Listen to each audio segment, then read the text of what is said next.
40 West Ford Road, wine and malt. We have a motion to approve that. Move to approve the consent agenda as read. Second. All those in favor? Aye. Thank you. And we also have executive session minutes to approve of May 21st, 2018 and June 4th, 2018, number 1 and number 2. Move to approve the executive session minutes as noted. I abstain, I wasn't there. Second. Just a second, and then I have a question before, do we need to assert or state not to be released? Yes. Not to be released. All those in favor? Aye. And now we're ready for the town manager's report. Thank you, Mr. Chair. The Public Works Department has a lot of road projects going on. So they finished on Lowell Road except for pavement markings and some loam and seed. But on Old Road to 9 Acre Corner between Main Street and Route 2, there's work happening there, as well as Laurel Street and Sudbury Road. They're raising the castings in anticipation of paving later this week.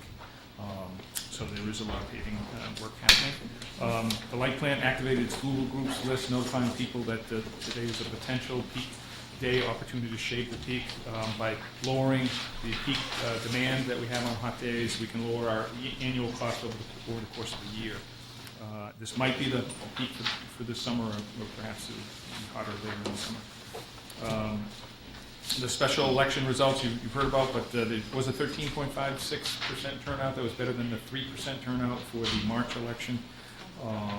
And of course, the decision was by about a 2-to-1 margin to support the bylaw prohibiting recreational marijuana. We're going to summer offices, I mentioned it last time as well, summer office hours, so that most town departments will close at noon on Fridays, beginning June 29th, running through the Friday before Labor Day.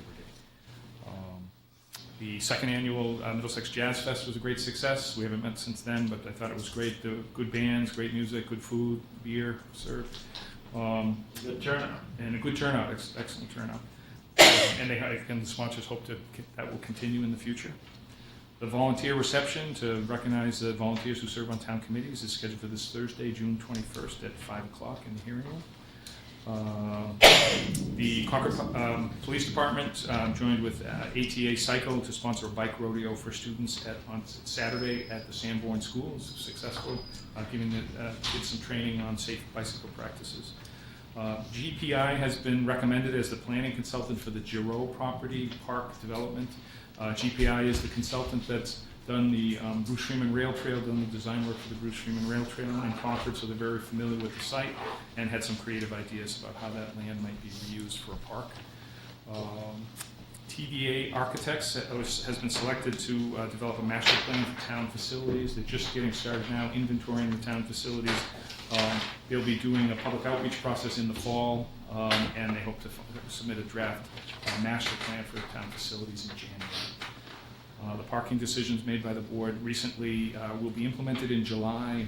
That would be removing the pay-by-phone signs on Main Street, removing the meters in front of the library on the Main Street side of the library, replacing those with 3-hour parking signs on both sides in that short area there. And then, of course, there'll be no meters installed in the Keyes Road and Baldwin Street parking lots. See, the long-range plan, the Comprehensive Long-Range Committee expects to vote to finalize their plan on June 29th, meet with the Planning Board on July 16th, and then visit with the Select Board on July 30th to review the Comprehensive Long-Range Plan, and then it will be final. And the Bruce Freeman Rail Trail work has resumed on the Bruce Freeman Rail Trail. Marcia has a meeting scheduled with the general contractor on Thursday to find out exactly what the schedule is. The primary work is the intersection at Main and Com Ave where the rail trail crosses Main Street, and the hope is that work can happen this summer when traffic is at its lowest. And lastly, the Attorney General approved the bylaw changes adopted at town meeting, including the alcohol on public property with select board approval bylaw and the recreational marijuana ban. So those have been approved by the Attorney General. Chris, I know we've gotten a couple of letters and comments about the impact of the parking meter changes to the side streets, Abbott Lane, and did we have anything in the works there? Any thoughts about how we're handling the impact? There was a problem that when folks couldn't park on Main Street, the parking was So they were- happening. So the hope was that if there's no restrictions on parking on Main Street, all-day parking, that. It'll relieve that, right. I've taken a look on Academy and haven't noticed a change, there's still cars parking there, but people do have other options. Do we know when the construction in Concord Academy is going to be wrapping up? I don't know, but I can find that out for you. I'll let you know. Hopefully by the end of the summer, I think their goal is to shoot for the end of the summer, but I can check. Could you remind us when the parking redo of Cottage Road and the Walden Street lot is gonna happen? It'll be in July, so they're gonna be doing both the Walden Street lot and the Kais Road lot, and my understanding is they'll be doing them both at the same time, but about half of the lots, each lot will be available at any given time. Just to have them done by the end of the summer. Thank you. We next move to Carrie LaFleur doing the approval of the bond and note sale. This is one of those good news. Good evening. Good evening. I'm Carrie LaFleur. I'm the town's finance director, and I'm here this evening to present to you the results of the recent bond and note sale. On June 6th, the town received competitive bids for bonds in the amount of $6,710,000. This is a 10-year issue and a 1-year $400,000 note issue. The town received 6 bids on the bonds, and the bids were ranked by the lowest true interest cost, and so we net out any premium that we have received to come up with what the true interest cost is. The winning bid was received by Janney Montgomery Scott, LLC, with a true interest cost of 2.165156%, including a premium of $858,407.15. In the packet, there is a bid tab. I won't go through that, but you can see that the 6 bids were very close, with a spread of 0.084%. So as is allowed under our authorization, we can resize the bond issue to account for the premium, which we have done. We used $675,000 of the premium to resize the issue down to $6,035,000. And the additional amount of the premium is used to pay the issuance costs. And that is a little over $86,000 for issuance costs for both the bond and the note. So I'd like to calculate what the estimated savings is.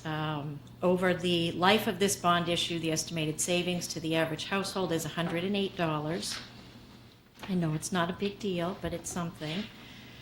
And then in the packet, there is a list of all of the projects that will be financed from this particular bond issue. Then we took bids on the notes. We received 2 bids. The lowest bidder came in at 2% even, and that was Century Bank. And the notes will be used to fund the broadband project that is authorized under Article 48 of the 2013 annual town meeting. The town did retain its AAA bond rating through this process, and I'll just quickly read what the agency cites as positive credit factors.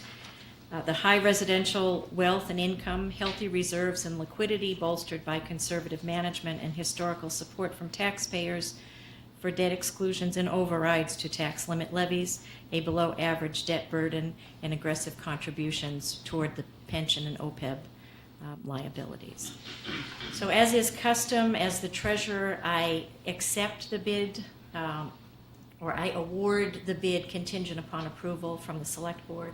This evening, I'm bringing those bids to you to be awarded and request that you authorize all of the documents related to this bond and note issue. I see the note says that the clerk must read the entire vote. Sorry about that. Yes. I have a question before. I'm happy to do that, and congratulations on a successful issue. That's terrific. Andrew, it indicates in this thing that I'm about to read The following votes passed unanimously. So I'm wondering if, We ought to vote. so I'm wondering if we take the individual items that we have to vote on. Do you understand what I'm Yeah. saying? No, I do, because it's a record of So what I just happened. put will What vote, happened. or I think that's fine, yeah. I, the clerk of the select board of town of Concord, Massachusetts, the town, certify that at a meeting of the select board held June 18th, 2018, of which meeting all members of the board were duly notified and at which quorum is present, the following votes will be taken, and all of which appear upon the official record of the board in my custody. One, it will be a vote that the sale of the $6,035,000 general obligation municipal purpose loan of 2018 bond of the town dated June 21st, 2018, the bond to Janie Montgomery Scott LLC at the price of $6,794,474.66, and accrued interest is hereby approved and confirmed. Bonds to be payable on June 15th of the years in the principal amount and bear interest at the respective rates as follows. 2019, the amount of $825,000, interest rate of 3%. In the year 2020, an amount of $735,000 at 4%. In 21, $675,000 at 5%. In 22, $655,000 at 5%.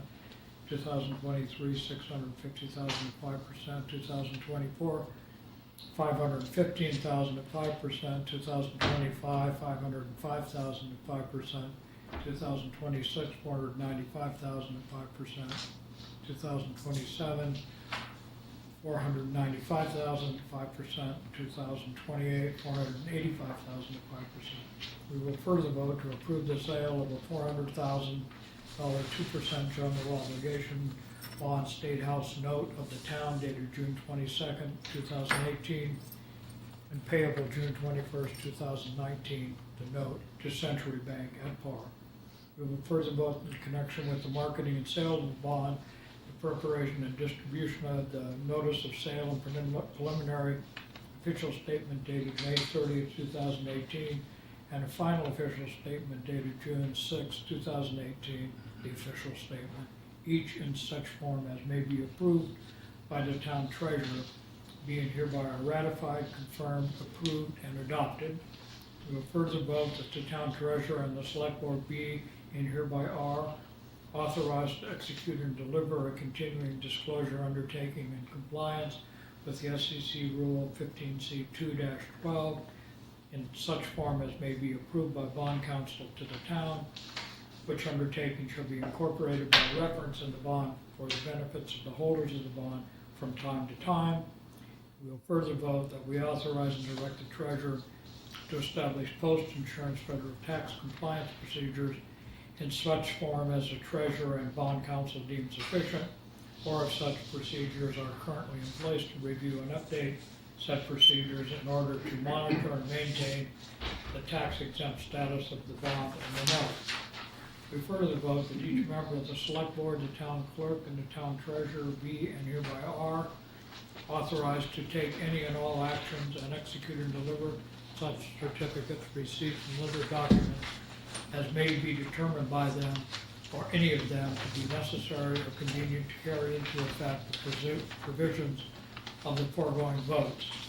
I further certify that the votes were taken at a meeting open to the public, that no vote was taken by secret ballot, that a notice stating the place, time, date, and agenda for the meeting, which agendas included the adoption of the above votes, is filed with the town clerk, and a copy thereof posted in the manner conspicuously visible to the public at all hours in or on the municipal building that the office of the town clerk is located, or, if applicable, in accordance with an alternative method of notice prescribed and approved by the Attorney General as set forth in 940 CMR 29.03 2B, at least 48 hours, not including Saturdays, Sundays, and legal holidays, prior to the time of the meeting, and remained so posted at the time of the meeting that no deliberation or decision can connection with the sale of the bond or the note were taken in executive session, all in accordance with general law, chapter 30A, paragraphs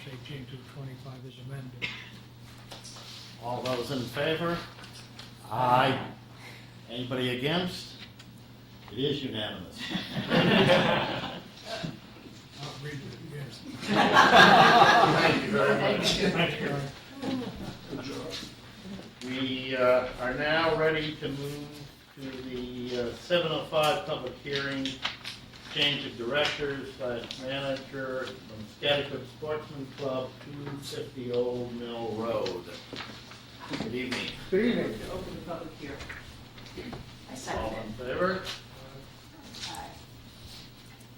Hi, my name is John McGarry. I'm president of Scottish Sportsman Club, and I'm seeking approval from the town for our change of directors, which we do annually. I've submitted the paperwork, and I notice you have 15 directors? yes. Yeah. This happens with great regularity. Yeah. Yes. A lot to cycle through, right? Yeah. Anybody have any questions that they would like to have answered? Was thrilled to see the Sportsman Club for the first time at the Concord Battery Luncheon. Yeah, Yes. that was a good spot. We have a motion then to close. I move to close the public Any hearing. public have any comments that they'd like to make? Move to close the public hearing. Second. All those in favor? Aye. We have a motion to approve. Sure, I move to approve, Jim will help me with the pronunciations, Coeli, Ken Hughes, Sean Keenan, Nick Nigro, and Fred McDonald as new directors of the Scottish Sportsman's Club located at 250 Old Mill Road. The manager of record shall be Brian Heveron, as approved in 2017, all contingent upon ABCC approval. Second. All those in favor? Aye. Thank you very much. Thank you very much. We now, next agenda item is the public hearing, the dog hearing, 15 Chase Road, for violations of existing dog order. Lieutenant, Move to open public hearing. we got a second? Second. All in favor? Aye. Mr. Chairman, I just remind you, we all received an email late in the day today indicating that the dog owner was not planning to attend tonight's hearing. And that work had started on the fence ordered, constructed by the board, and he hoped that work would be completed in a day or two. And I would just sort of, for the record, indicate that our last meeting 2 weeks ago, there was an agreement which was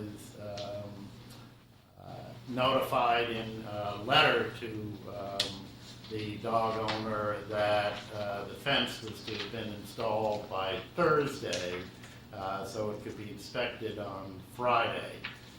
So he's not in compliance, but there is some progress. There is today, sir. So I believe he's erected the fence facing Chase Road, the 6-foot stockade fence.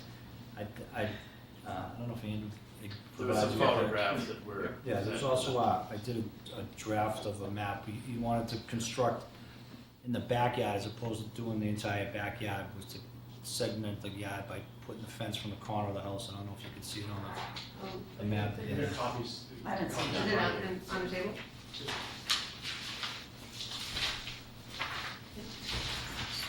On the very back, Okay. I think on the back you'd see the layout of the lot. Yeah. Okay. So it says number 3, as opposed to doing the fence across the back of his property. I think what he wanted to do was put the stockade fence, save him some money and time.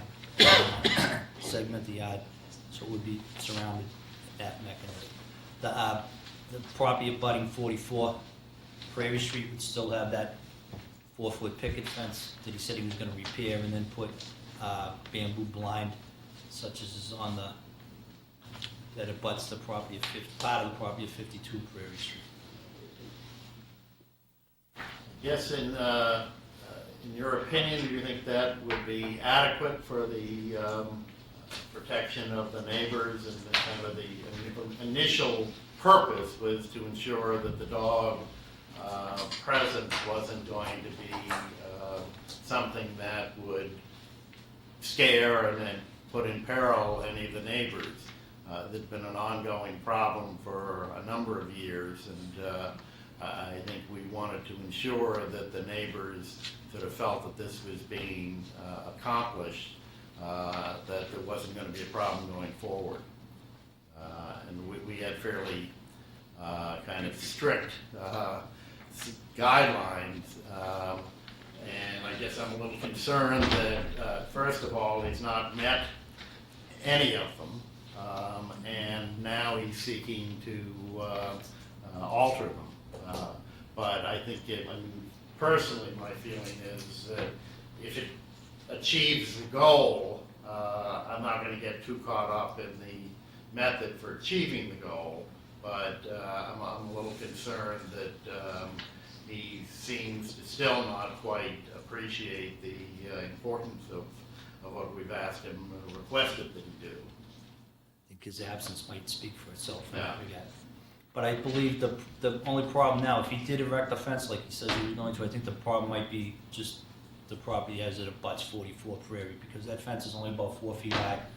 There's openings in the fence, he says he's going to repair, and I don't know if the blind would be sufficient enough to provide that family with. And are they one of the chief points of concern? It's just that property on 44 Right. now. I think he would achieve the goal if he, on 3 sides, but I would still have a concern about the property abutting 44. And it still would need to be inspected by somebody, because Yeah. I drove by this afternoon, just before I came here, and there's only a small portion of it completed so far, so there still have to be an inspection to make sure that. And the inspection was supposed to have been done by the dog officer, and I don't think we've had, she's not appeared, nor have we had any. No, but when I went by there at 11 o'clock today, and he hadn't completed the first segment of it, so she was gonna inspect it around noon time, but there was really nothing to inspect at that point in time. I did drive by tonight, and it seems to have completed that section facing Chase Road, but I didn't get close enough to see if it's adequate enough. And he does have materials in his backyard. One of the photographs makes that clear, but materials don't necessarily fence make. So, wouldn't we expect that if there's a change in the plan, that change be brought to the board for approval? I mean, we have to We've expected a lot. Over how many years? I don't think that there's a change in the plan. I mean, he's proposing a change in the plan, but, and that's up to us, that's not up to him. And he hasn't written to us to ask or even tell us about the change in plan. Well, that's my point. I think he was instructed to contact Mr. Morrow if there was changes or questions or whatever it might have been. And is this what qualifies his, request for changes? Well, that was just, I just put that together after I looked at the property today, so that was just something I put together. He said this is what he intended to do. I don't believe he's asked anybody permission to do it. We have the authority to impound the dog until the fence is completed. My concern is that the law puts then the expense of the impoundment on the dog owner.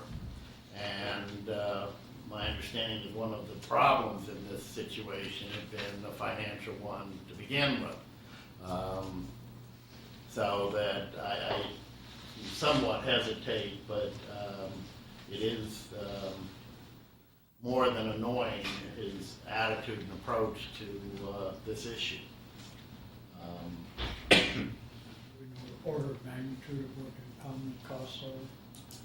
I mean, they go to a kennel. I believe that to cost the kennel Yeah. per day, so it'd be a per diem cost. And if it's required, the euthanizing the animal, then there's a cost that as well. And that is tacked on, as I understand, he's a renter, so it wouldn't be able to be tacked on to his real estate tax, but it would be taxed on to his excise tax be required. So that's a kind of a mechanism of the collection.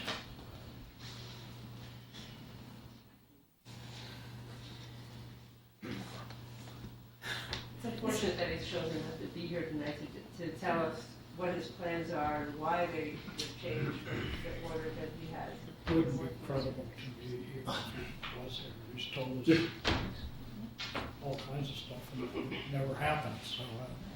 Has there been any excursions of the dog off the property since we engaged? There was none reported That we to know us. of?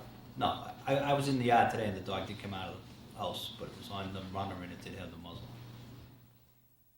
Well, it feels like we're the point of concern is maybe as much a problem. I mean, we're in a position to focus on the dog when the conversation and the dispute is clearly becoming with the owner's compliance. So I have to acknowledge that he's made progress. It wasn't exactly the plan that he had agreed to and that we had followed up with the letter. But there is progress and there are building materials in the yard. It looks like the intent is to put this up. I'm gonna guess he's not gonna get to it tonight with the storm outside.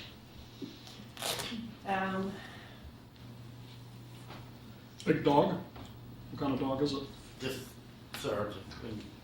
We're in a public hearing right now, so we'll.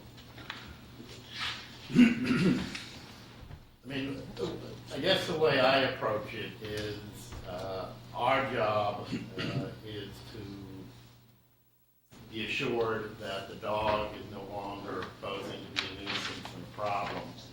I know some of the neighbors would like us to correct the behavior of the dog owner, but that's not sort of before us, Not much jurisdiction. at least directly, and it's certainly something that I think we would have little ability to do much about.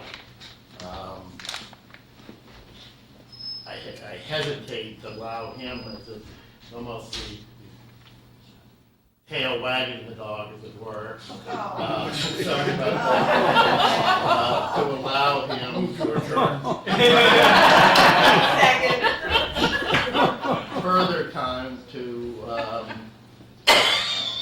continue, but if we are able to accomplish the goal, and there hasn't been any issue, I guess my inclination is to keep the pressure on. I don't think we would allow an adjustment based upon, his just indicating that that's what he'd like to do. And I think he's got to provide a complete section of how he's going to do the fencing, and we need to have a date certain, not just I'll get to it when I can get to it. I think what we ought to do, I don't have the exact language, we ought to set a date certain. We did. Relatively, but this time, the condition will be the dog will be impounded if it is not completed. And the dog will remain compounded until the job is completed. And we could even set a date sometime in the future that if it's not completed by some date, then the dog will be usable. But we certainly think we ought to set a date and pound the dog until it's completed, the satisfaction of the dog officer or group to tell them going to do it. Concur with the board on that. I'm sorry? We would concur with the board to set a date for either or both. Might I suggest June 30th would be a few days before your July 2nd meeting, that it must be complete, or at your meeting, the dog would be impounded. My preference would have it be Monday. More Sooner than- sooner than that. Give it another weekend. We've got, weekend coming up here, I think it's next Monday, 25th? if it's not, does that seem like a reasonable Yeah, it's a week. approach? And ask the animal control officer to inspect it and make sure it's Or sufficient to the retain. lobster, I don't know. Whichever. Just We'll work with the somebody- dog control, the animal control officer, to make sure that it's sufficient. So with the new design, there's a new piece of fence that is being constructed. So it requires a different installation when you're attaching it to the house. So somebody who knows fencing ought to be able to look at that. And I did see there was one indication that there was going to be some section of it be bamboo.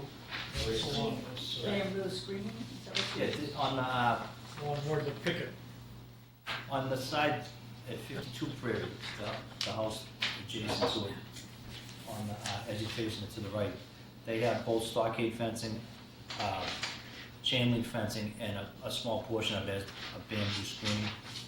Seems to be able to block the dog's vision from that. Yeah. And I don't have any problem with that adjustment, that seemed to be reasonable, but I don't think. And this is just something you mentioned today, so I mean. Yeah.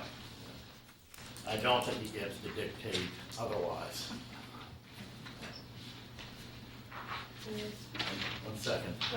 We will, Andrew, I think we will need another, we'll draft a letter tomorrow, I assume, to make this clear to him, so. well, we are in a public hearing, so. Yeah, no, we'll have, Yes, we'll have whatever discussion there is, and then Yes. we'll propose.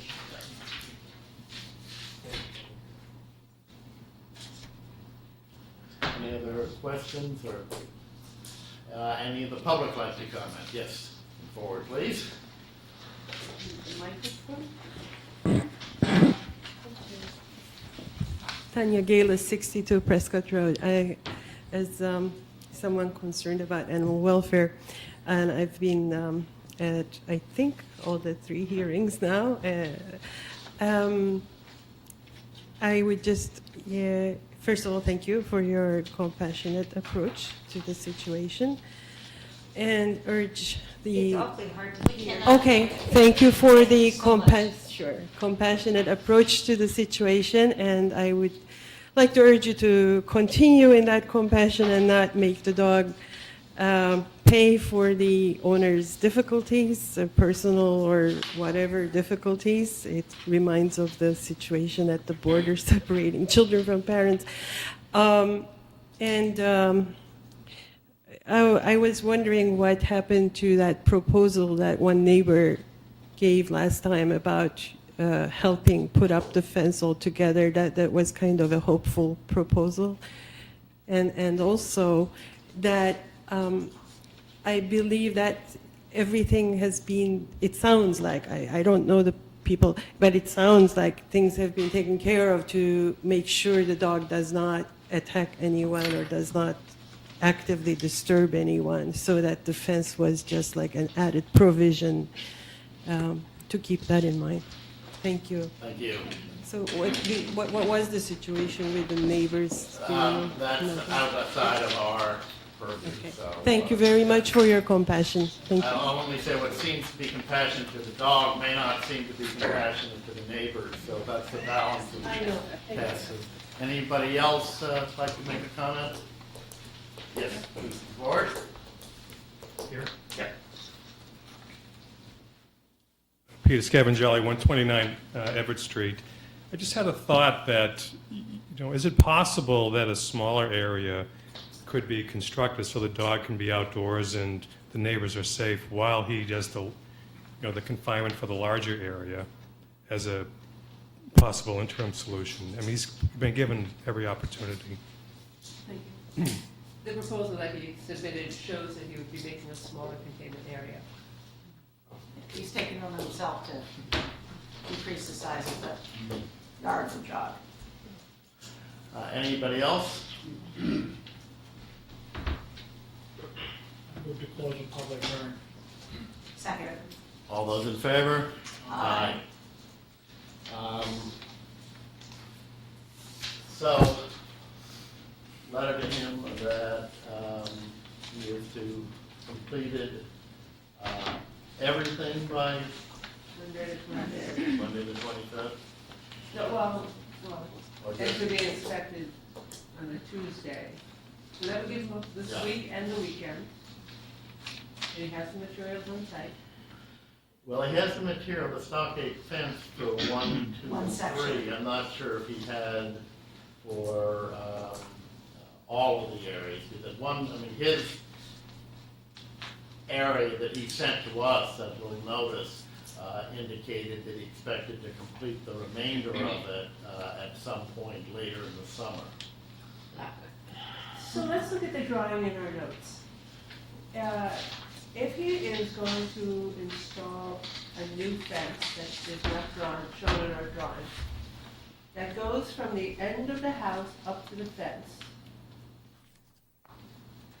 the dog will be in this area or this area? Because now he's going to separate his backyard in two. Do you know which way this? I think it's this area. So he wouldn't have to do sections 1 and 2 in the proposal No. that he has. No, one is this line. Our drawings are together. This is 1. On my sheet, But this is the one that we were working with, that he was ordered to do 1, 2, and 3 immediately. But these are, that is section 1. That's section 2. So he's changed the numbering. Actually, he didn't It change, doesn't- I put that number, and said he didn't Okay. change that, he didn't provide us with anything, so I just This drafted is what, your, Okay. that's just a draft of what he proposed today to us, so I just wanted to have Okay. something it's that your you could verbal. look at, yeah. document. So as Yeah. your sense said, he wants to put the dog, and the dog will be in this section of the backyard. Yes. Okay. So from the order that we had issued and your follow-up letter, in this scenario, he wouldn't need to do anything on sections 1 and 3, because now there'll be a new fence that goes from the house, the edge of the house, the right-hand side of the house, to the wall, the fence that's 5. And he only needs to replace 2 and 5. I don't know what the numbers are, but on the pictures that we got, Chase Road number 2, as you can see to the right of the picture, that's the existing fence that runs along the boundary with house number 52. And the fence that's at issue is this picket fence that runs, that on the map I have is listed as number 2. I don't know what that's. Yeah, Chase Road number 2. And that's the one where he's planning to put in place some kind of bamboo structure after repairing that fence. So I think the motion that we would have is that by a date certain, he would have completed the construction on the fence as he had outlined in his note to Andrew, or to the satisfaction of the police department. I don't want to get into, well, it's number 6 or not. But he either completes it according to what he submitted to us, or a plan that, from the police perspective, is sufficient to restrain the dog. That's done by Monday, the 25th. An inspection happened no later than Tuesday, the 26th. And if it is not completed to the satisfaction of the police department, the dog will be impounded until the fence is completed to your satisfaction. At the owner's expense, right? Yeah. That, Is that okay with that? Sounds fine with And me. has he seen your drawing so he knows what was presented to us as the alternative plan? I was expecting him to be here today, and I just wanted to draft that so you'd have a guide Yes. to go by, or something visual that you Well, could we do. have a note that he provided to us with what he said he was going to do, so that's something, if the police look at it and they think that whatever he's doing is satisfactory. we're not gonna hold anybody to something that you very nicely offered us as a guideline. It's gonna come from the. So the motion of practice, I move that the owner be instructed to complete the fencing in compliance with the letter he submitted to Mr. Mara, or an amended version that the police department considers sufficient to restrain the dog no later than June 25th, so they can be inspected on the 26th. If it is not satisfactorily inspected, the dog will be impounded until the work is completed at the owner's expense. I would just add one thing, which is to restrain the dog and protect the neighbors, as as we discussed. Is there a way to capture that? I think the remainder of what our original order remains in effect. Okay, that's fine. Okay. Now, do we want to address the issue, though, of a date certain if it's not done in the euthanization? So he understands fully the implication.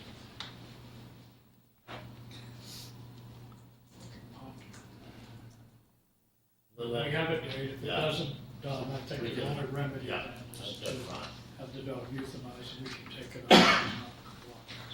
And the dog will become compounded, so it won't be a threat to the neighbors. Do we have a second? Second. All those in favor? Aye. Thank you very much. Thank you.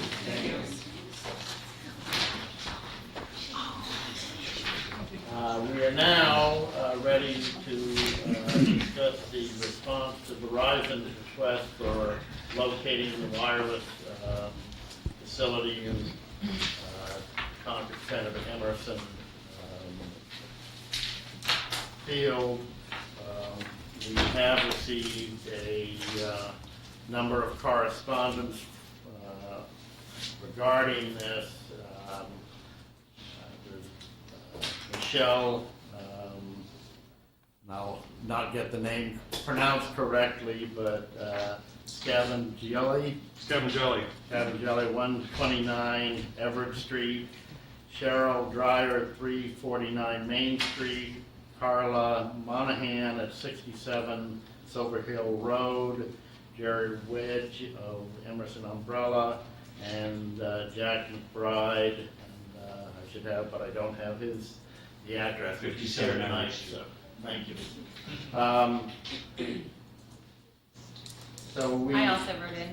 Yes. Excuse me. Okay, just not listed. But We did have a discussion at the last meeting, and I must say I found the communications to be very helpful.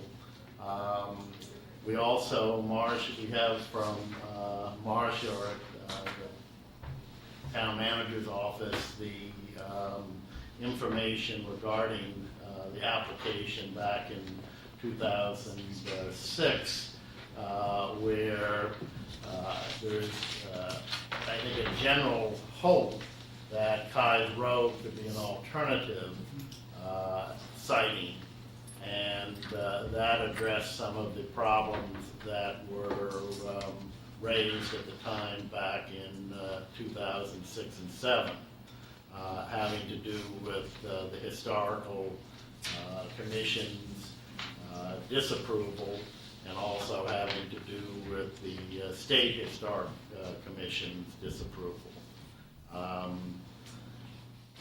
I get the sense that there is a desire to study this a bit more, to see whether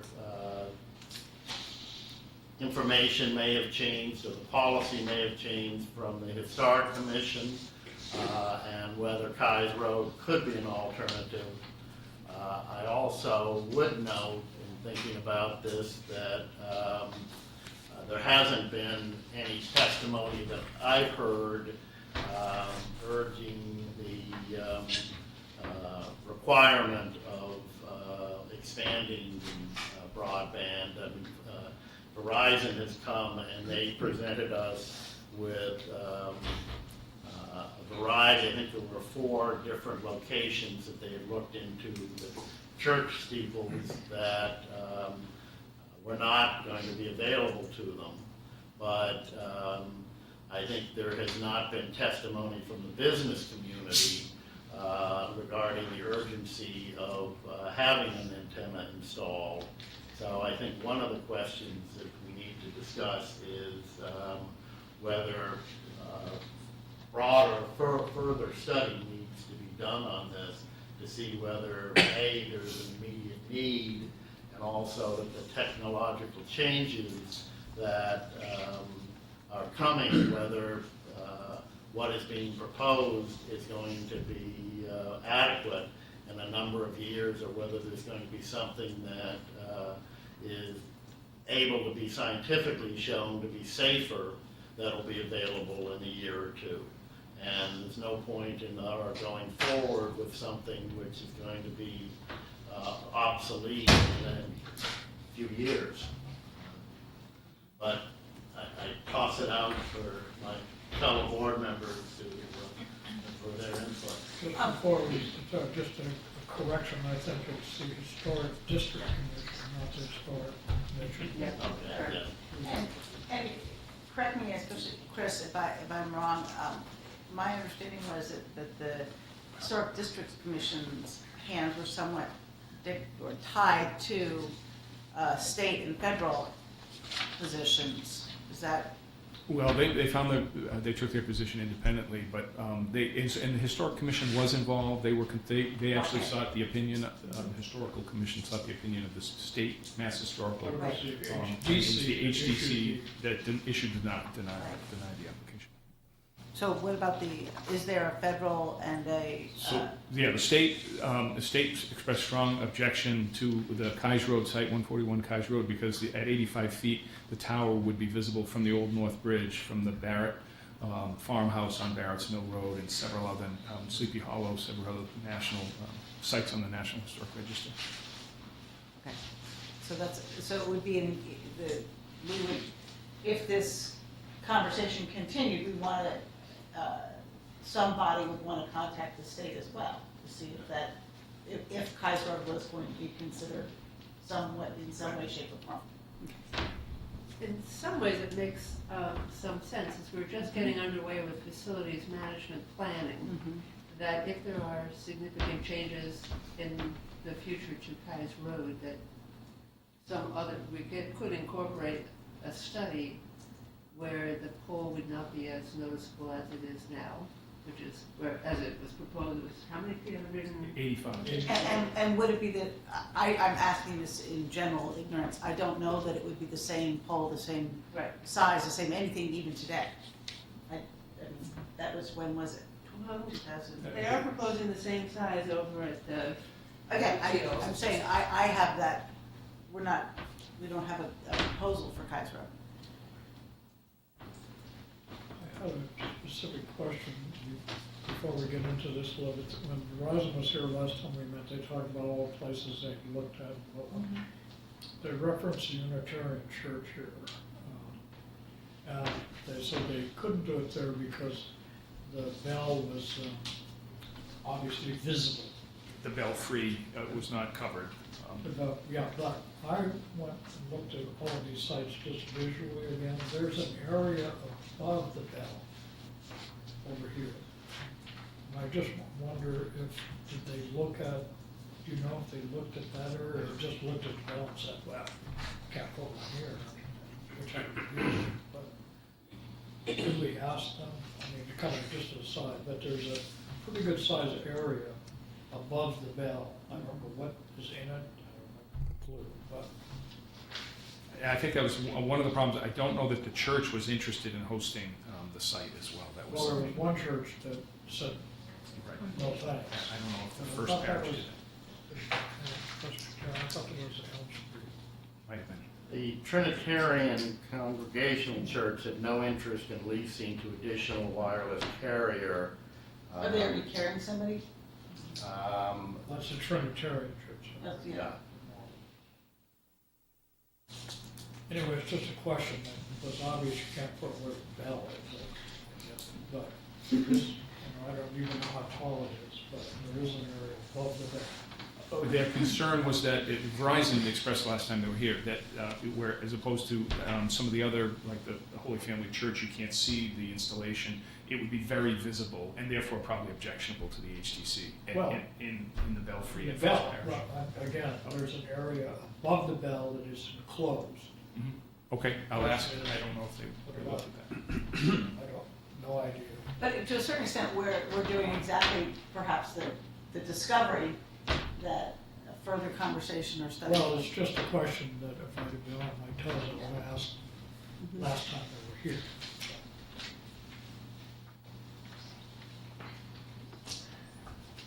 So what was the plan? Well, I think we could make a few public comments to see what, We've heard Yeah, about it. that's fine. That's fine. What we have heard from the public rather Yeah. extensively on this, unless it's really new information. Well, I just want to comment. they identified yourself. Yes, Jonathan Archer, 18 Oxbow Road, between Farrell Farm, 117 and Route 2. I think, first of all, there is definitely a need. I have a caregiver who uses Verizon Wireless. I use AT&T Wireless. Doesn't matter. There's a real problem. I have a 92-year-old senior parent in the house. I'm not the only one in town. This has been going on for years. I have a communications background, by the way. I'm a retired merchant marine officer, was an REO and so on, so I know something about RF exposure. I know that, I think people have testified in front of you from Verizon, maybe AT&T over the years. I myself am not a proponent of putting an antenna in a church belfry. I have thought, now maybe it is a Walden Woods objection, but what's wrong with the old town dump site, for one? Be plenty of room for a mesh fence around the base, which is pretty much what one needs typically for a larger antenna installation, which would be most efficient. It's a public safety problem. There have been officers in town who I've spoken with who live in town, and they've, exercised the same statement that I have to various people. It's a real issue. It's become a real public safety issue. In case people aren't aware, for Just to those, clarify, you're saying it's a public safety issue because we don't have coverage? Or are you saying it's a public safety it's a issue? public safety issue. Well, yes. In fact, when I was in Staples the other day, I was speaking to a Carlisle fireman, and I understand the town of Carlisle is doing I just something wanted to clarify what you meant by public safety, that's all. across the board. Right. No, but public safety, because there's inadequate broadband, is what you're saying, rather than. Right. Right, that's, Yeah. Correct. Yeah. It's not that there's a bandwidth issue per se, it's a problem of communication, period. And we are short a tower, and Concord is not by itself. There's Lincoln, there's Sudbury, there's Weston. It's the not in my backyard issue. I think that, we should try and really push on this to try and come to some conclusion in the very near future. Well, because- thank you, because as I say, one of my concerns is we've heard a great deal from the public who would be impacted by the concern of the radiation from these towers. And there is a zoning restriction regarding that.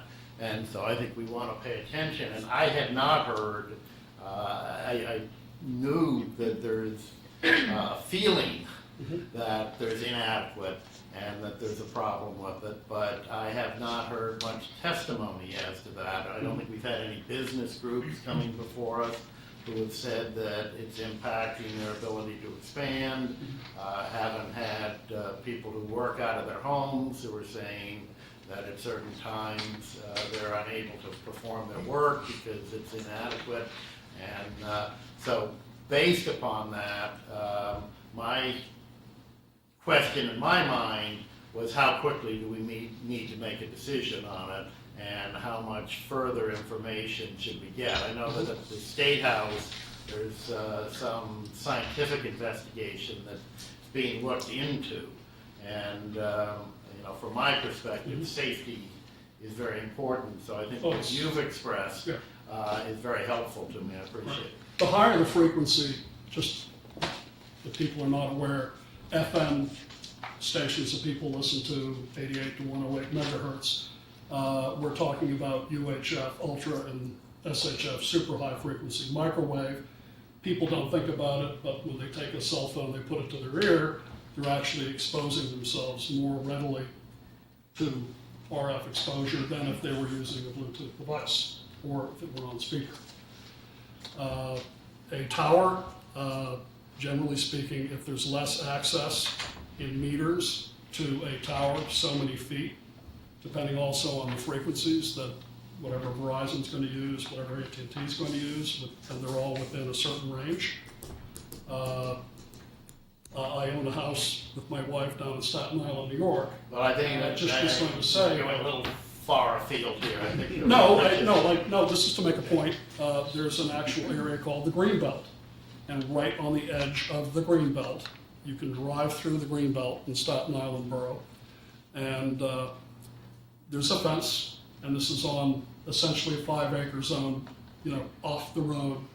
The RF exposure is actually minimalized because of that.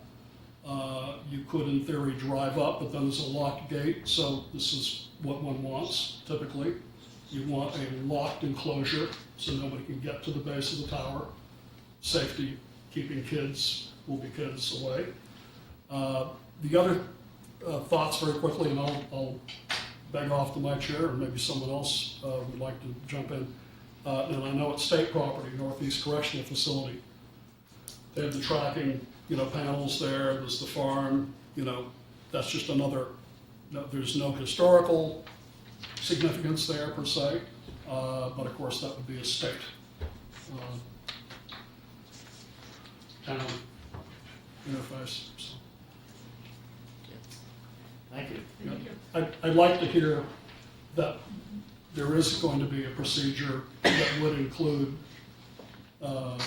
safety as an RF exposure to be, the primary concern, but we need to, I think, really move on to try and find at least, if not a temporary, a semi-permanent, and there are different ways of putting towers, antenna towers do not have to be permanent installations. So, yeah, that's a whole other part of it. So, and Verizon can address that for you, and AT&T as well. If something different, come forward, please. If I can get forward. Excuse me. I'm Patrick Everett, 15 Stowe Street. I did raise a question at the last meeting about the public safety related to the radiation and its effect on people. And I pointed out, I think, that the FCC guidelines we're now going by were established in '96. It's now 2018. And there was a international conference in 2012, which made public the fact that the FCC regulations were based upon the heating effect on the human body, and that allows much, much more energy level than what people have been finding actually does damage. And at the Bio Initiative. I think you sent us an email on this with a reference to a website, so. I left reports, but I haven't heard it mentioned. But there is a strong possibility that when people realize what that report is really saying, that the FCC regulations might be well reduced, not only 1 or 2 or 5, but more than 10,000-fold or even more, because the Bio Initiative number at which people start getting into trouble according to their results is about 5 microwatts per square meter. But the FCC regulations allow more than 10,000 times that. We may get into a situation a few years from now when all these cell towers have been put up and, oh yeah, they met the FCC regulations, but they're dangerous. Now, I don't think the ones that have been put up yet are dangerous according to my measurements, but there's nothing stopping somebody putting a very dangerous one up that is within the FCC regulations. That was why I suggested we ought to do a little bit more discussion before we go further. Thank you. Thank you. So we, I just want to mention that the state legislature has approved a bill, and they have a group that is studying the health effects of RF. I don't think that we on this board will ever be determinants of the risk associated with exposure to RF. And I think the law doesn't allow us to consider the health risks is that right, in citing a facility in Concord. So I know there's a lot of emotion. I know there are people who are very concerned about the risks that they personally face, but it's outside our purview to consider that. And I think we'd be best to wait for the results from the state initiative to look at whether, what the health risks are associated with exposure to RF. Do you know what the time on the timing on that? Started last year. Right. I don't know, but we could probably ask our. I think it was Right. resubmitted this year. Okay. Resubmitted. I think there's been at least one hearing, but that's all I know. You guys know the legislator. Tom, did you?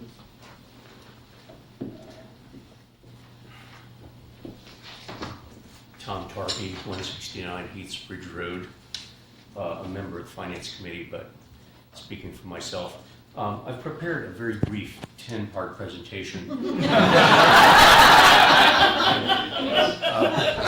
I just wanted to say that... Being on the finance committee will do that. No need to apologize.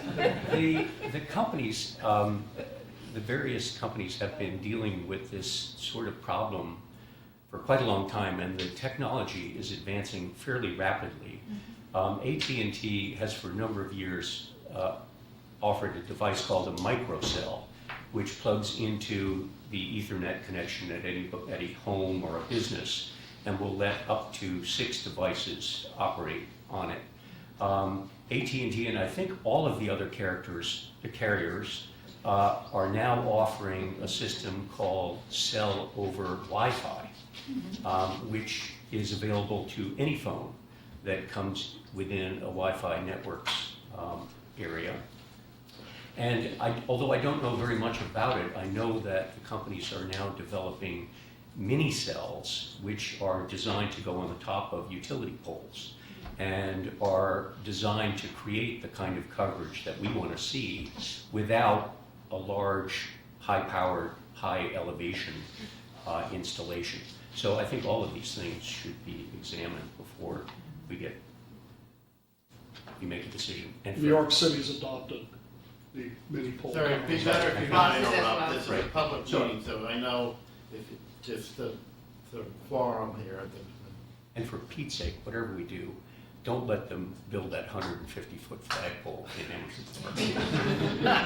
So on the topic of small cell technology, I heard a presentation at the LMA meeting last couple of weeks ago.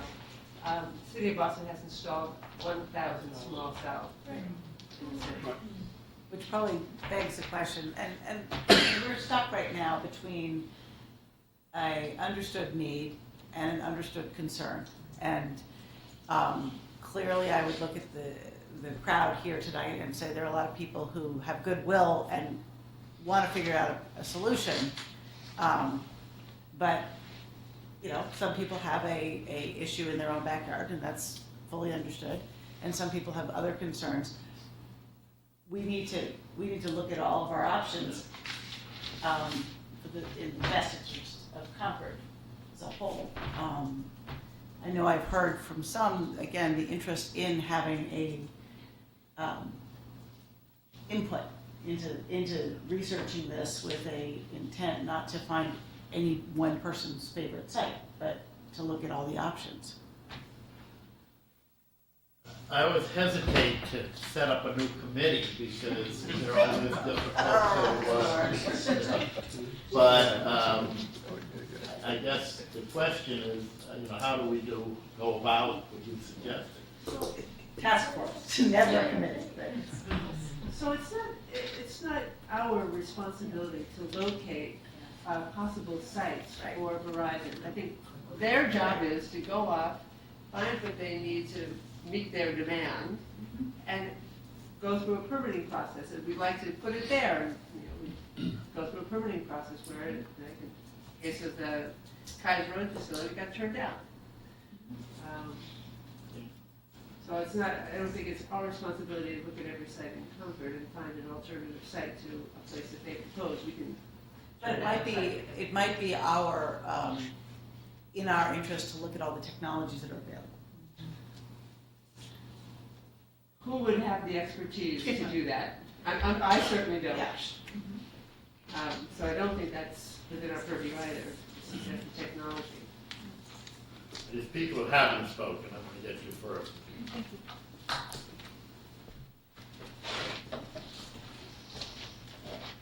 My name is Amy McManus. I live on Laurel Street. Two quick points. One is I've heard the phrase kind of not in my backyard in the NIMBYism aspect. I live in the dead zone. I can't get cell phone reception in my house, but I do use calling over Wi-Fi, and it works, and it's great. People can also get landlines. Obviously, that is still a viable I just want to point out two things. One is I'm encouraged and heartened by the idea of taking a pause as desperately as I also want to be able to like have my calls seamlessly move through town as I move through town, and it doesn't happen. But the idea to take a look at where we are now, things have changed in the last decade, I think that's the wise course of action. The other thing I wanted to say about the NIMBYism comment is I wouldn't want, it's not just people's concerns about the health risk, which I understand is beyond what you're allowed to consider.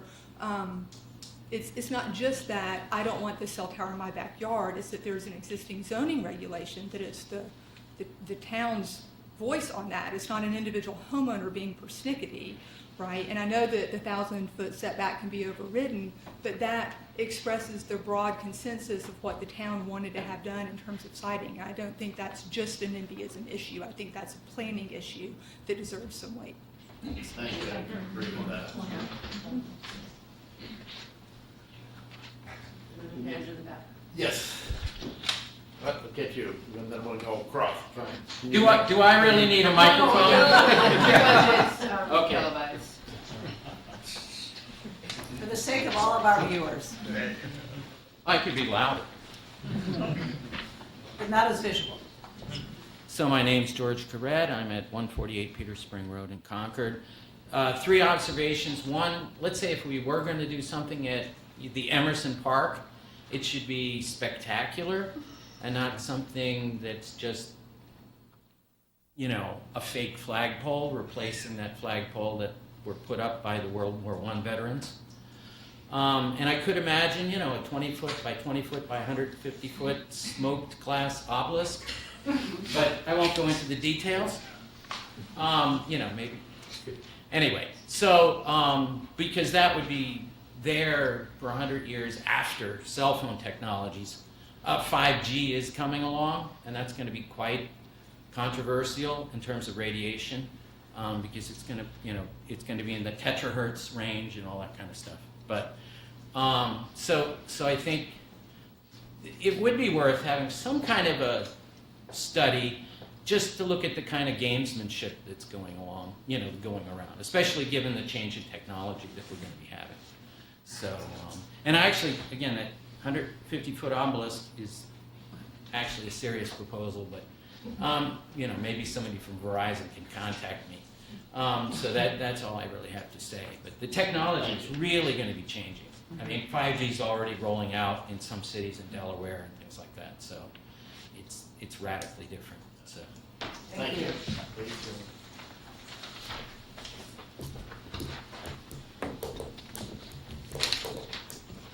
I just wanted, Alicia Voyage. Identify. Oh, Alicia Voyage on 33 Stowe Street. I just wanted to clarify a question that came up, and it's actually Senate Bill 1268, and it's still moving through the legislature. It has not yet been approved, and if it is approved, a commission will be formed to investigate particularly the non-industry funded research and make public protections if warranted and necessary. So I just wanted to clarify. What's the timeline? I don't know, actually. I wish I did.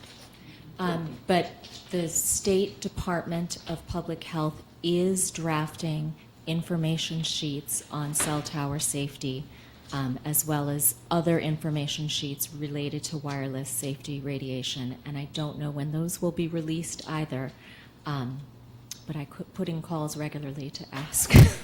So I just wanted to clarify that. That's helpful.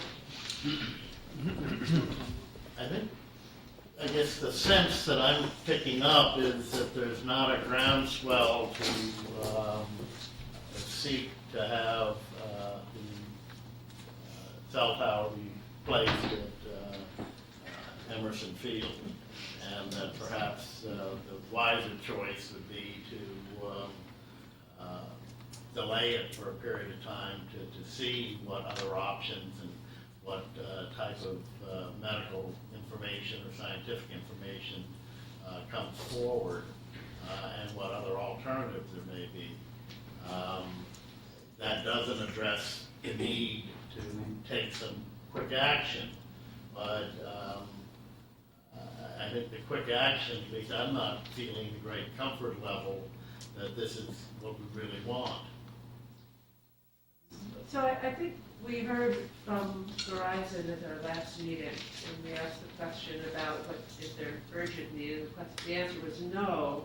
But you never, that from a utility standpoint, you don't want to get to the point of urgency and then try to find a solution. You want to plan ahead. So that urgency isn't there from our perspective, but they are worrying about the competitive nature of the industry. And that's their job, so that's an appropriate It's not place our for that job. concern to be. But Yeah. it's not ours to take it on for them. Other comments from Linda or Mike? Oh, I think Emerson playground, I mean, it's just, that's not gonna happen.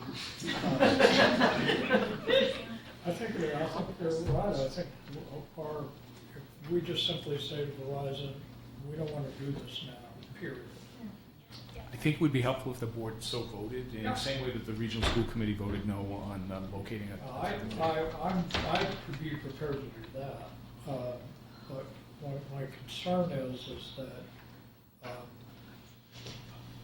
we can try to get connected to the state and learn a little bit more about this and find out what's going on, but, this is an important issue, and it's not gonna go away. And we're gonna have the same comments next year that we have this year probably. So my issue is, how do we get on top of this? And I'm perfectly fine because it's not urgent, and there are alternatives now to just say no thanks right now. But the second step is how do we get on top of this? So next time it comes at us, we go, no. And I don't want to.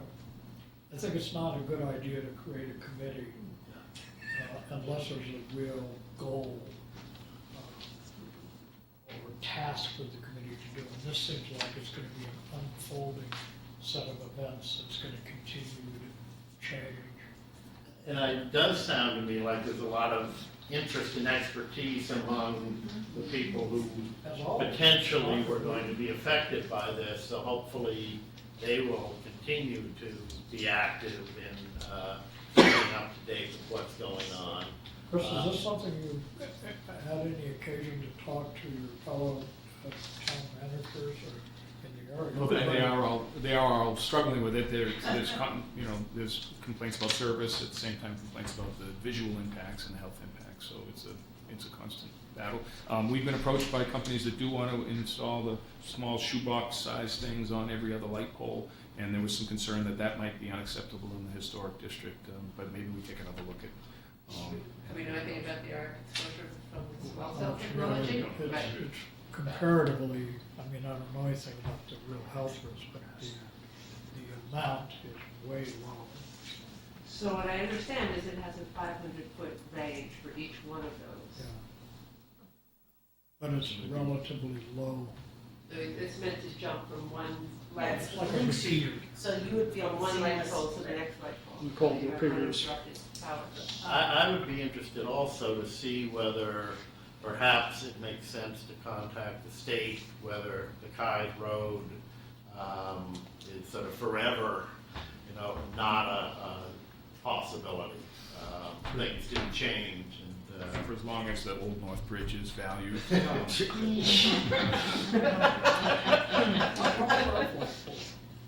Pardon? That's all ours. Our flag, taller than Lexington's, I understand.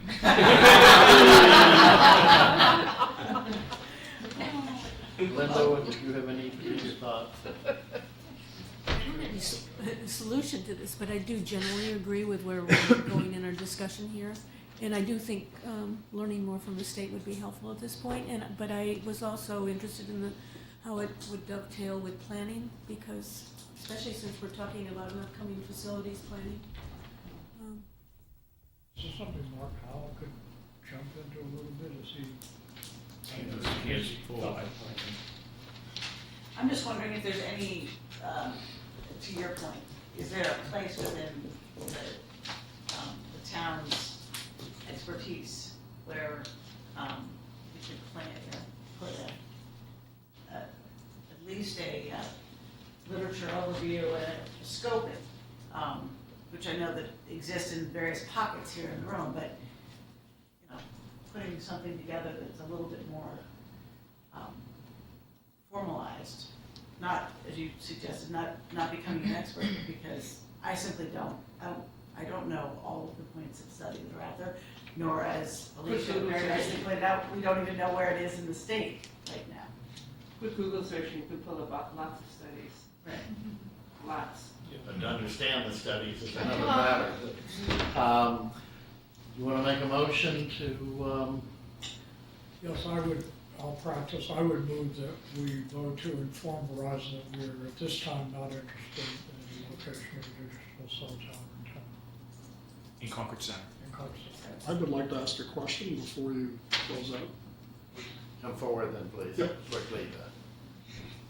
Since Jonathan Arch from 18 Oxford Road. Other than church, belfries, and Kai's Road, what other sites have been proposed that I may have missed out on? I don't think we've heard other sites. The school. Well, Listen, obviously, is I'm against all of these that I've heard tonight myself. We've heard the school, we've heard Kai's Road, we've heard the flagpole, we've heard the Emerson umbrella. Didn't they look And then at all the other churches. Concord Academy, the athletic field? I think that there was a area there that they looked I at. don't know that they did. I think Okay. it was, a lot of this has just been discussed in meetings where Verizon's come here and sort of, Right, Verizon's been the one who's Yeah, been this isn't exploring our it. research, It's it's theirs. a commercial gig, so Yeah. they're the ones exploring. That's what we've heard so far. Somebody mentioned the landfill. I don't recall. I just mentioned it. I don't recall. but it was Already brought up mentioned before, and I think before, that there was a right. concern that, every one of these sites has met with some level of objection. But again, they're Verizon sites, they're not, Yeah. we're talking about the ones that are on town property. That's why they're ours. And other carriers have service in the center. Mhm. Right? Yes. I don't remember who it is, but somebody's in the church here. And was it Trinitarian that has something? Yes. there? Yes. Yeah. Do we know if Lincoln, Sudbury, Weston, other, So it's Verizon that's a Right. competitive disadvantage in the downtown area. Right. So I would move that we inform Verizon at the current time we're not interested in the location of additional cell tower in Concord Center. On municipal property. Municipal property. Second. All those in favor? Aye. Thank you. Thank you. And I think we could just, over the course of the next few weeks, if we could each sort of think about where are we going? It's just getting going. I thought everybody just gets really going now. We got really cool stuff going on. Wow. They're going to help that guy build a fence. Oh, they're helping you. But they're gonna owe you fence building. Good fences. Thank you all for coming. Would cell towers make better ones? I don't know. Okay. Well, if we could, where I was going with this, I think each of us has some kind of an obligation over the next few weeks here to see if we can think of a way to get us, meaning the town, better informed about options and alternatives going forward. I don't exactly know how to do that, but I will be glad to share the PowerPoint presentation of the small cell technology that Boston is working to install. Well, maybe could we, just for the sake of clarity, could we do something like, say, you're gonna look into small tower? That's the sum total of my looking at. I'll take, I'm not- get on top of what the state is doing, Oh, what- so okay. we can find And, out. and since I'm the Historic Districts Commission point, I will look into that. Tom, what is I'll your? monitor all of you. Very nice idea. I'm not sure that you have it covered. And Lynn, what is it that you'd like to do? I'm not sure at this stage. Operative word being like. I'll Yes. have to think about that. I would have liked to talk to the state, but he got it before me. Okay. Knock yourself out. Okay. That's fine. So now we're, these two are the cluster of lack of coverage. I'd call mine. Well, I do hope that that there was a great interest among a number of the citizens who were here tonight, as we saw, and that they will continue. But I guess one aspect might be to try to encourage them. Well, maybe you can be the point of receiving and weeding through, as you naturally do, the expertise and interests of the town. And Mike, you can just run all the numbers on this. No, what I'll do is connect with Mass Municipal Association and talk to selectmen in the other towns to see if anybody's got any cool ideas. So in this meeting that I attended, there were a number of selectmen from other communities. The chair is from the town of Washington, who said, sounds great for Boston, but he's never gonna get cited out here by us. Yeah. Well, let's see what we can. Yeah. May I just add a very fast ARRL. Yep, sure. ARRL, American Radio Relay League, we're constantly battling the FCC, in particular the present administration for obvious reasons. But there are some people there, along with people at MIT, who do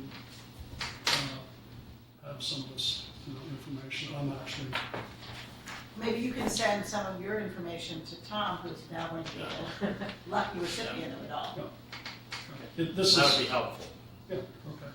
We'll have to, As I say, I mean, that's what, I'm very impressed by the amount of knowledge and the amount of interest, and that's a good combination to have. the problem, just to state this and then I'm stepping away, RF is RF, tissue heating is tissue heating. I mean, you can get into, if you go on the ARRL website and look up RF exposure, anybody can Google it and it'll tell you, as frequency increases, et cetera, whatever, so many meters away. Transmission, we're not talking about reception, transmission, so that's it. But it's all 2.4 gigahertz, the Wi-Fi, which is the penetrative frequency that one needs, so. Great. Thank Thank you. Thank you. All right, that's it, so we'll stay in touch. Very good. So we move along to the public-private partnership update. This is great. I don't have much of an update for you. Andrew did provide the background information that goes back to the 2016 report the committee submitted and the list of public-private partnership, the then current list. There was a commitment for the town to post the list of public-private partnerships and any activity online, and I intend to do that. I have not done that yet, but I would like to update this list that was presented to you. I'm not aware of a lot of additional projects. Middlesex School, for example, has contributed, agreed, what Middlesex School has done in the past is look at the town meeting warrant, see capital projects that the town values and is intending to fund, and they've offered to fund twice now the track at Emerson Field, as was done several years ago, and currently they're funding the communications equipment for the police and fire radios. So those are two things that should be added, and they're Those are really gifts, so partnerships. I suppose that's true. In the case of the track restoration, we allowed them to use the track at Emerson Field when it wasn't being used, so they saw value in that. I think they're on the public safety radios, they see that they're interested in making sure that there's good service on the radio communications out on the north side of town. So yeah, perhaps, and there's some question about what's a partnership. The question was asked, is CCTV a public-private partnership? I think not. It's more of a contract that we have. It's a contracted service rather than a partnership. But and then the two are very, very active, which is the Emerson Umbrella is in the middle of a major renovation project, and the library is gearing up for major expansion or addition onto the library. So I would identify those in a report that would be posted online shortly. I have a question about the definition, and I've read all the material.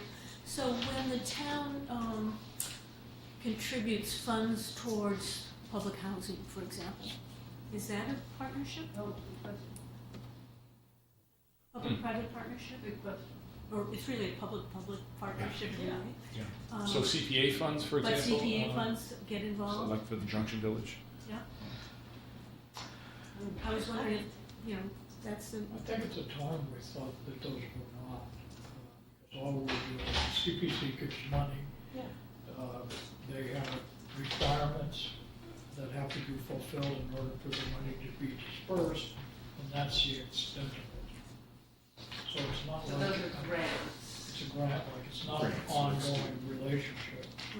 I would even be concerned about Emerson Umbrella, I get it, but essentially that's leased property. And other than signing the lease, the library is a different matter. We've got a tight partnership with them. They own the buildings, we provide the operating funders, ongoing kind of partnership, but I don't think CPC. But with the Emerson Umbrella, and again, I don't want to take us too far afield here, but as I recall, there were some lease obligations in terms of upgrading the building over time significantly. So. But as the landlord, that's part of the lease. You're supposed to do these things as part of the lease. It really doesn't talk about, it's not really partnership, we're not doing something together.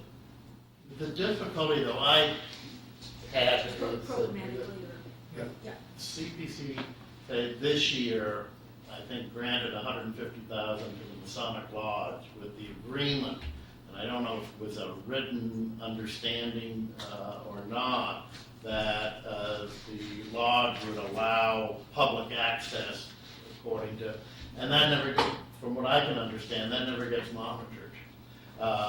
So I think some of the purpose and the thrust of what the public-private partnership was seeking to do. Now, there is a process that the CPC goes through before they grant those funds. So the public initiation or public participation is available.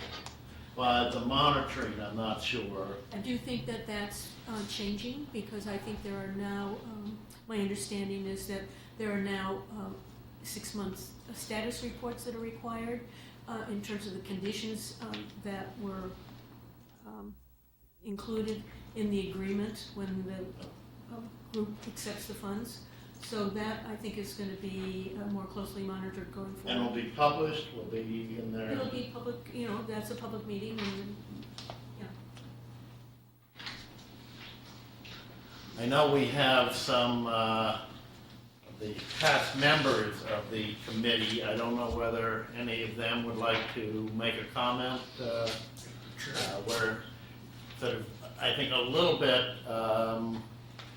behind what I was hoping we would be in terms of having done this, but we're at least getting a good start on it, and I think we'll have some momentum and get it up on the website. But I know that that was one of the recommendations was that there be a separate committee, and I think one of the concerns was that it was easy to kind of, we've got an awful lot else that the select board does, and it was easy to kind of bypass this, but I think I want to make it clear that that is not going to happen. So, but if anybody would like to make a comment, yeah.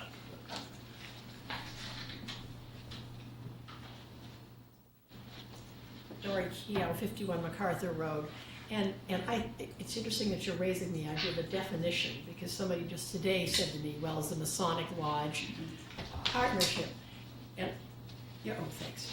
And I think that we can get tied up in this. If every single, for example, when the Swedenborgian church had the front steps done, the idea was that one of their meeting rooms would be available. That's not really a partnership. I think a partnership is where it's a two-way street. There's something being done with the town, with a private entity that benefits both. And there's often is money or goods or services involved, but it's not just a payment for something. That's my first comment about a definition. But the other thing is, I think that one of the things that we had hoped in our recommendation was that there would be the idea of publicizing what's going on. So there'd be an annual updating.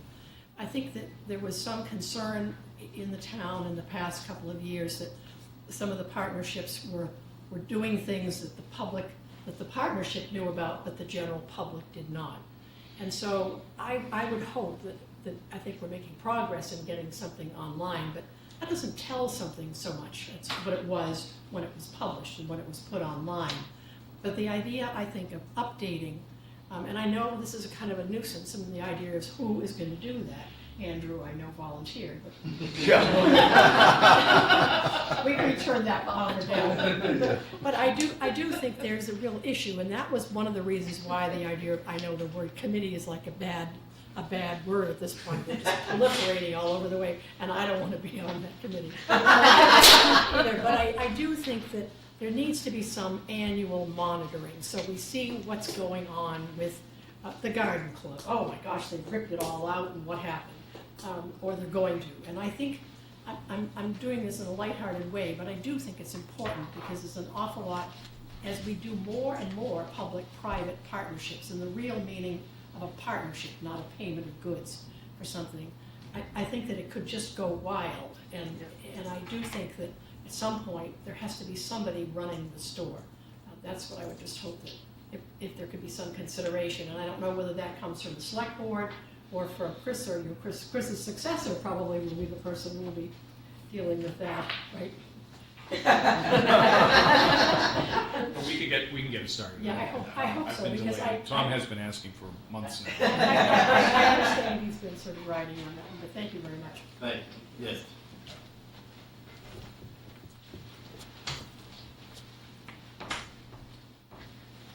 Jean Goldsberry, 1832 Main Street.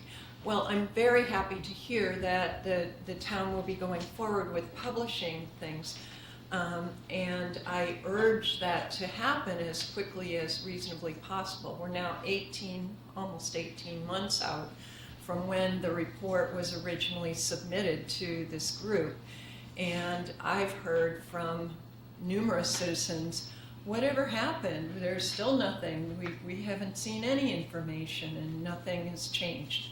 So I think in terms of the select board's commitment to the issue and the town's agreement, desire to be transparent about it, that was something that came up in almost every one of our meetings. The need for transparency so that citizens could get the information. So again, I'm happy that it's going to happen, and I urge you to see that happens fairly quickly. I would just say for the record that the policy was adopted by the select board on July 10th of 2017. So while the report was filed and there was a fair amount of discussion, there was a letter following the hearing that we had, which was February 6th. Then we get town meeting, a lot of other things, but the policy itself is less than a year, so. Okay, well, maybe you can just slide in right under the year. Okay, thank you.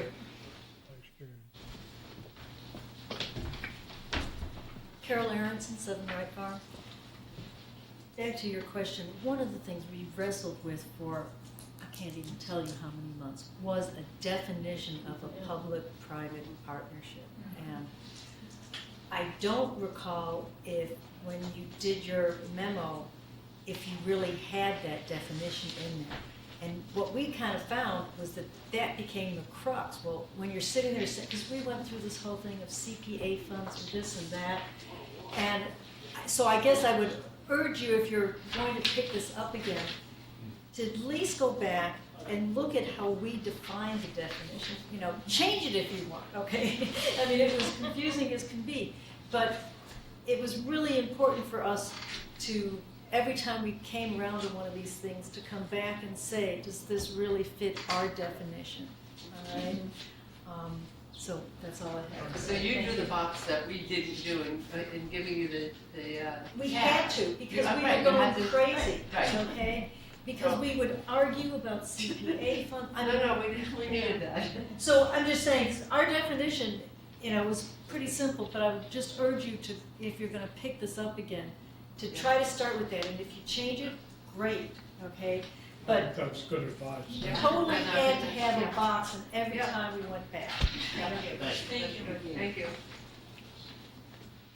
Yeah, I think then we're probably ready to move on to public comments. Anybody who has comments who hasn't already made them.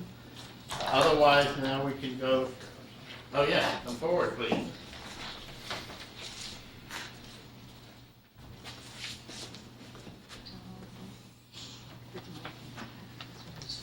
Sue Redford, 103 Revolutionary Road. I came with a question that got diverted in the discussion about the Chase Road dog. And it has to do with the town's lawsuit against the private property owners around Estabrook Woods. And I'm wondering several things at the same time. One is that how long might this continue? How much is it costing? Is there a plan for, if there is a solution with countersuits, what kind of budget is there for such a lawsuit, such a lengthy kind of issue? But then, talking about this dog, and I don't know this dog, and I don't have a dog in this fight, there was a lot of compassion stated for the dog, okay? I don't want to beat the dog or euthanize the dog if it's not necessary, but it seems to me that there's been a lot of effort put into letting this kind of work itself out in a even gentlemanly way with this gentleman who owns the dog. And then I find tonight that, and I didn't know this earlier, that he is not a homeowner, he is a tenant. And the people that are involved in the lawsuit with the town are homeowners, and many of them are in a very high tax bracket. And I'm wondering why there isn't compassion for them when many of them have offered their land as access to these trails, but they're not being treated very I'm kindly. sorry, so just because I'm trying to follow the threads, you're talking about the compassion shown to The dog. The dog in A dangerous dog. No, well, actually, that's not correct. The dog was not determined to be a dangerous dog. The dog was determined to be a nuisance dog. I thought the dog had bitten people. But it was one time, and the dog officer put forward, and the select board made the finding that it was a nuisance dog, not a dangerous dog. Okay. So just for, it's sort of Okay, factual. okay. Thank you. And I think that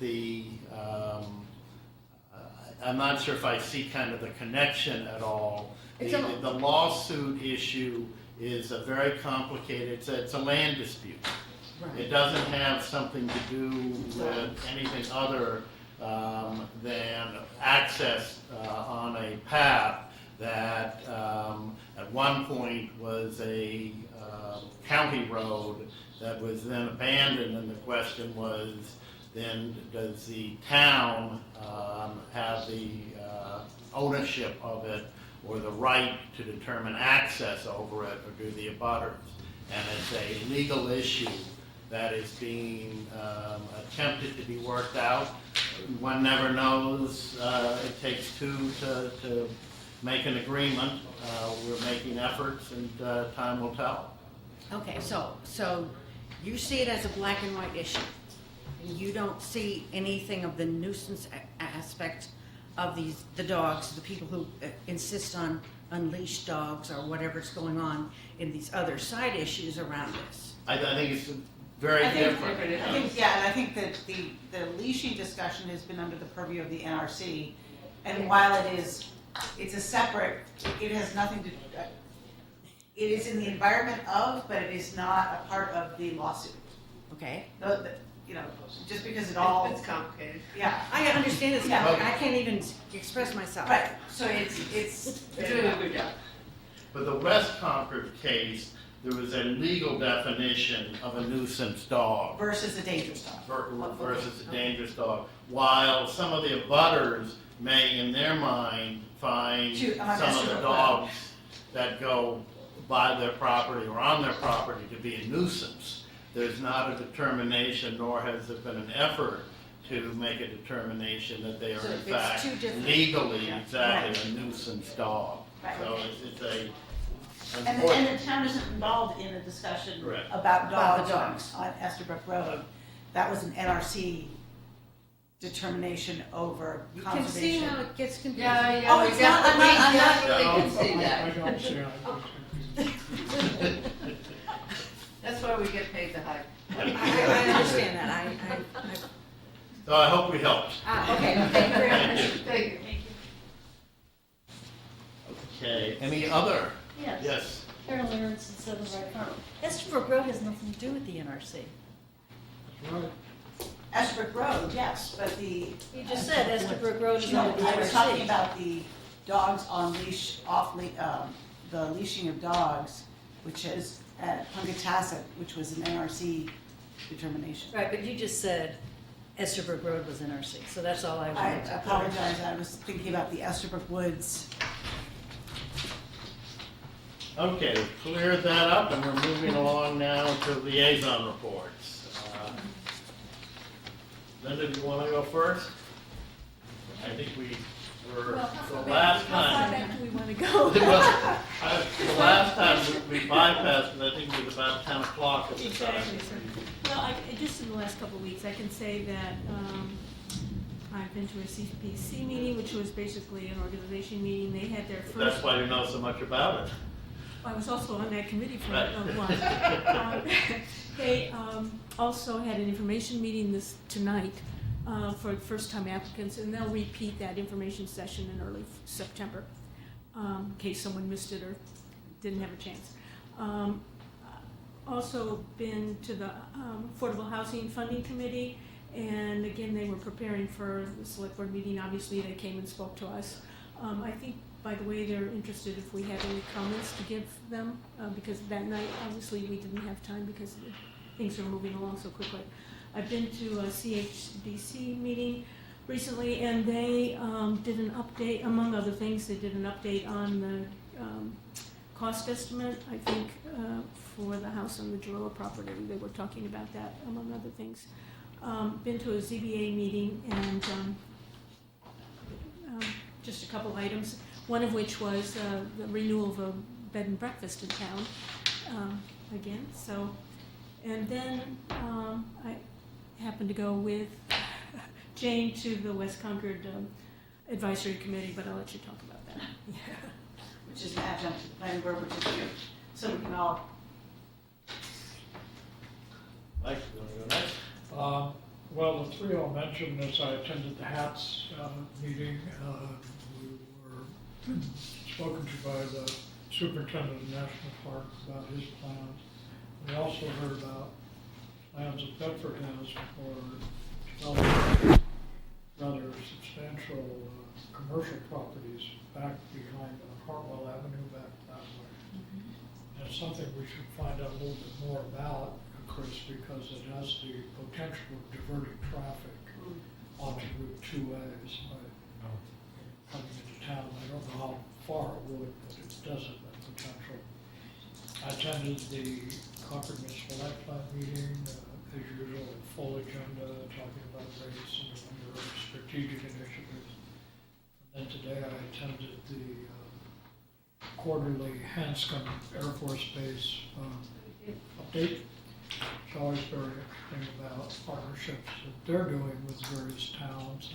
And Colonel Hunt, who's base commander, announced that he will be leaving, retiring from the Air Force, and he'll be leaving, changing command, I think, in early August.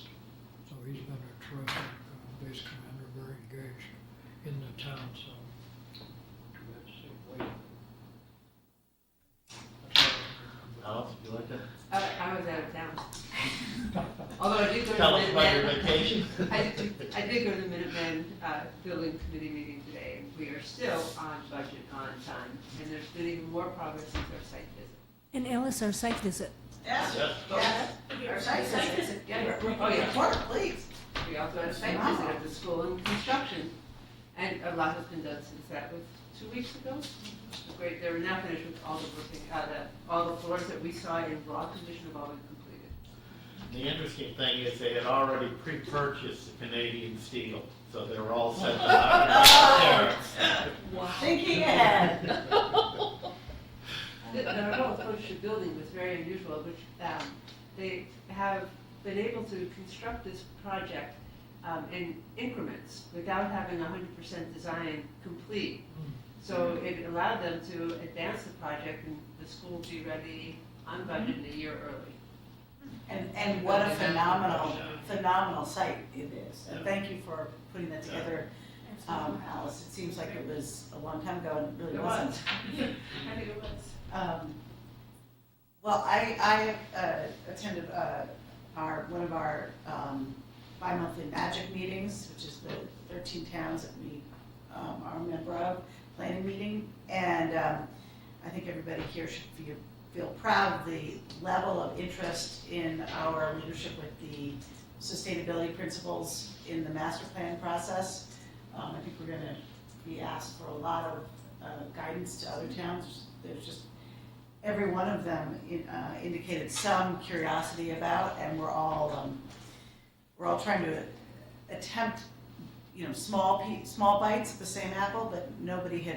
In fact, I think to some it was news that there was an APA approach, and it's just one more way that I'm once again left in awe of our town's professionals, because it doesn't take a lot of meetings to realize how far ahead of or how thoughtful we are.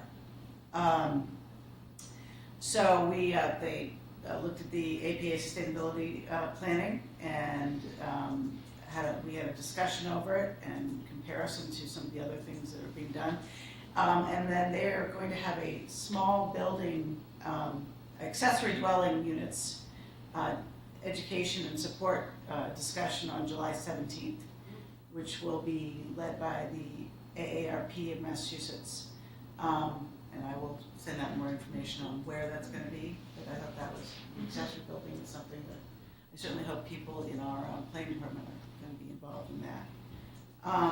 I went to a Historic Districts Commission meeting, which I can say was wonderful to see and be amongst, but really nothing of great note was, we discussed a lot of things that happen in committees are the things we take for granted because they never rise to the issue or point of concern because they are discussed early with landowners and property owners, or just as a policy. And then I also went to the West Concord Advisory Committee meeting, which Linda referenced, and as has been the case more and more so, West Concord is a hotbed, and there were two main issues being discussed. One was the development of the property. I still don't know what its number is, but it's referenced as the Hayes property, it's referenced as 14 something, something, and something, something. It's the big property. 1440, 1450. Thank you.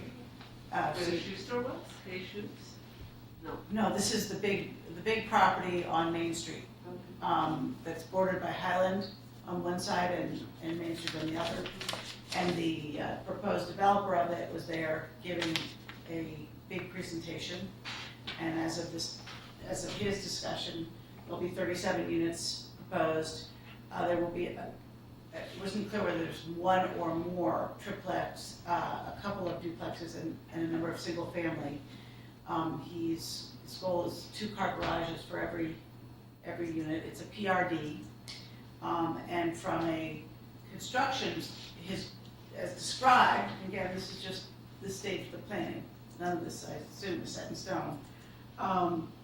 He wants to leave a budding front on Main Street fairly green and fairly treed, but everything else, all the other trees will be gone. And he will move the hill. Move that hill?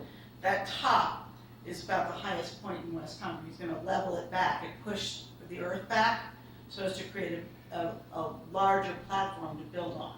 So, and his, using the wrong terms, he's just going to move the earth back and berm it. He seemed to think that anybody who bought the property would do the same, and I'm not a developer, I wouldn't know. There was a lot of attendance, a lot of questions, What is the price range, any sense that you give that? no, there was some discussion on whether there'd be affordable units, and he bypassed that conversation. I'm not saying that there won't be, but he didn't engage. I asked him a fairly innocuous question about bike racks, and he was very interested in that option. It's clearly early, and there's clearly a lot of interest. I won't categorize the interest, but this is a lively, it was standing room only at Harvey Wheeler. And then the second point of issue brought up was the impending sale of what's called the Neshoba Bakery building. And that seems to be alongside of an unclear as to whether they're directly connected or connected in potential with the gas station next door, which then gives you a very large space with all sorts of potential to it.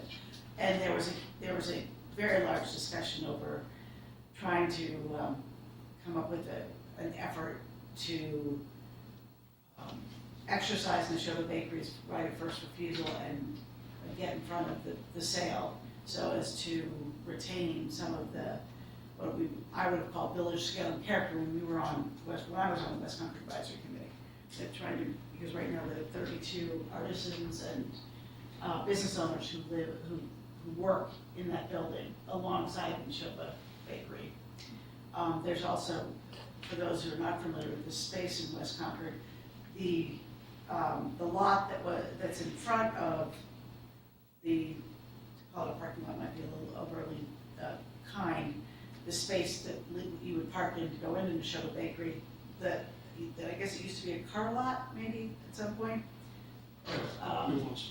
What? It was. It was a car lot. That has been sold and is being developed separately by the same company that did Brookside Square. And that's going to be a 6,000 square foot retail space. So that's going to be different, which is the space right across from what's now Mark's Fencing. So that's happening. So what we're talking about is sort of everything behind that. It may include or may not, I don't know how this is going to work, but that the gas station is also for sale. So that's received a lot. That's a huge change. It's an enormous change. I mean, West Concord is really facing a lot of change, and I think it's going to probably test a lot of the early planning that went into the master plan and the thought process that's gone into guiding development there. So, sorry. I was just going to add very quickly about the You law. got to come to the microphone. Yeah, Sorry. I believe, dating myself now, 65. Again, just for the purpose, you have to Yes. identify. I'm sorry, Jonathan Archer, again, 18 Oxbow Road. I believe that parking lot across the way was an extension of the old Chrysler Plymouth Right. dealership. Okay. Yeah. Again, I think what's going on with West Concord is a real challenge, zoning-wise. And I'm agreeing with you also, the whole sort of extension of the mill dam, everything back of the prison walls and so on, it's gonna be a challenge. Absolutely. Do you have anything to add that I missed, because I know that this was, No, I think you've done a good job capturing, yeah, an incredible amount of interest. I think we're gonna hear about it a lot as a select board. I think their planning board's gonna hear a lot about it. I suspect that the Concord girl sitting over there nodding his head is going to hear a lot about it. So. Concord Business Breakfast, there was a discussion. Exactly, and that was another thing I attended that you were at, and we, exactly. It's, Connecting Baker Avenue and the main part of West Concord and Bridge. with the bridge, Yeah. pedestrian bridge. Yeah. So you can see, a lot of this has the opportunity to be really wonderful. So I don't think we should paint this all as terrible, but I think it's gonna take patience and real careful planning. I attended the Commission on Disability. There was initially discussion regarding membership, as the newest appointee was notified the chair she's unable to make the necessary time commitment, so we're going to have to replace her. There was the issue, which I mentioned to Chris, of access to 55 Church Street. There's concern that it's not built out far enough, so if you're in a wheelchair, it's difficult to access it. And people were not comfortable, so I think the next meeting, which is scheduled for July 19th, is likely to be at a different location. And then there was planning for the Disability Awareness Month of October, and the thought is to promote that at the bookstore, the library, CCTV, and that sort of then led to a discussion of trying to get better coordination with the Council on Aging. The Dog Park Feasibility Study Committee, they reviewed input from their hearing and discussed the steps that they have going forward. They've been examining dog parks and other locations and the various standards.